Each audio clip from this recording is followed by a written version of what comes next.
Hello everyone, so welcome back to my YouTube channel Business World. So guys, please don't forget to like, share and subscribe my YouTube channel. Bell icon भी ज़रूर press करेंगे.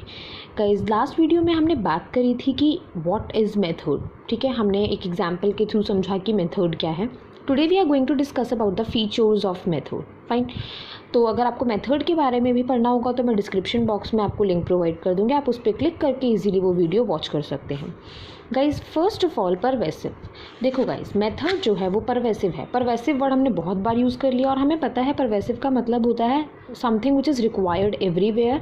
सो guys organisation का कोई भी level क्यों ना हो, top level, middle level, lower level, हर लेवल पे हम लोगों को मेथड की ज़रूरत है. रीज़न बीइंग मेथड है क्या? मेथड है किसी काम को करने का तरीका. तो तरीका तो हर लेवल पे होना चाहिए. इन द सिमिलर वे हर ऑर्गेनाइजेशन में हमें मेथड की ज़रूरत है क्योंकि हर ऑर्गेनाइजेशन को तरीका आना चाहिए काम करने का. Fine. So method is pervasive because it is required at all the levels and it is required in every organization. Second हमारे पास आता है guys predetermined. Predetermined का मतलब क्या होता है कि कोई भी काम करने से पहले हम मेथड डिसाइड करते हैं. फॉर एग्जांपल अगर आपको मान लो फिक्स्ड एसेट के ऊपर डेप्रिसिएशन कैलकुलेट करना है तो डेप्रिसिएशन कैलकुलेट करने के बाद थोड़े ना मेथड डिसाइड करोगे. आपको पहले तो आप स्ट्रैटेजी में ये बना लोगे कि चलो ठीक है भाई डेप्रिसिएशन कैलकुलेट करना है, मैं डिमिनिशिंग बैलेंस मेथड भी यूज़ कर सकता हूँ या फिर स्ट्रेट लाइन मेथड यूज़ कर सकता हूँ. बट कैलकुलेट करने से पहले ही आप एक पर्टिकुलर मेथड को चूज़ करोगे. फाइन. नेक्स्ट हमारे पास आता है फ्लेक्सिबिलिटी. गाइस फ्लेक्सिबिलिटी क्या होती है कि जो मेथड आप ऑप्ट कर रहे हैं किसी भी काम को करने का उसके अंदर आप इजीली चेंजेस इंट्रोड्यूस कर सकते हैं. फॉर एग्जांपल कि मान लीजिए कि डेप्रिसिएशन चार्ज करने के लिए मैंने स्ट्रेट लाइन मेथड ऑप्ट किया.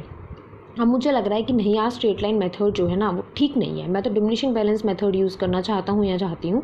तो ईजीली मैं उसके अंदर चेंजेस इंट्रोड्यूस कर सकती हूँ.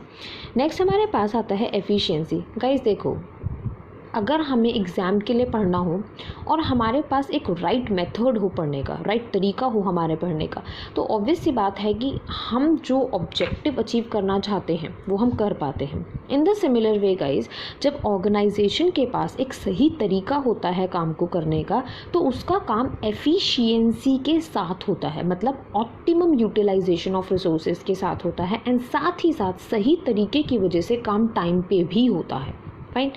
नेक्स्ट हमारे पास आता है ऑब्जेक्टिव इन द नेचर. देखो guys why method is objective in the nature. Obvious सी बात है आप मेथड किसके बेसिस पे चूज़ करोगे? जो आपका ऑब्जेक्टिव है, आप उसको जिसको ऑब्जेक्टिव को अचीव करना चाहते हो उसके बेसिस पे ही आप मेथड चूज़ करोगे. फॉर एग्जाम्पल जैसे कि मैंने डेप्रिसिएशन की बात करी. अब आपका ऑब्जेक्टिव क्या है? डेप्रिसिएशन कैलकुलेट करना. तो उसके लिए ही तो आप एक मेथड चूज़ करोगे ना उस ऑब्जेक्टिव के बेसिस पे. So guys method is objective into the nature. Next हमारे पास आता है गाइज क्लैरिटी. देखो जब आप एक काम को करने का तरीका चूज़ कर लेते हो, अपने ऑब्जेक्टिव को अचीव करने का एक तरीका चूज़ कर लेते हो तो आपको क्लैरिटी मिल जाती है. क्लैरिटी किस बात की? कि हमको ये काम करना कैसे है. फाइन. सो गाइज जो मेथड होता है वो क्लैरिटी को प्रमोट करता है, बेटर अंडरस्टैंडिंग को बिल्डअप करता है. नेक्स्ट हमारे पास आती है यूनिफॉर्मिटी. यूनिफॉर्मिटी क्यों? देखो अगर हमने ऑर्गेनाइजेशन के अंदर ठीक है अपने ऑब्जेक्टिव्स को अचीव करने के लिए कोई मेथड चूज़ कर लिया. फॉर एग्जांपल जैसे हम डेप्रिसिएशन को ही लेकर चलेंगे. अगर मैंने डिमिनिशिंग बैलेंस मेथड यूज़ करना स्टार्ट कर दिया डेप्रिसिएशन चार्ज करने के लिए तो जितने भी एम्प्लॉयज़ हैं उन सभी को पता है कि भाई हमारी ऑर्गेनाइजेशन में डिमिनिशिंग बैलेंस मेथड यूज़ होता है डेप्रिसिएशन कैलकुलेट करने के लिए.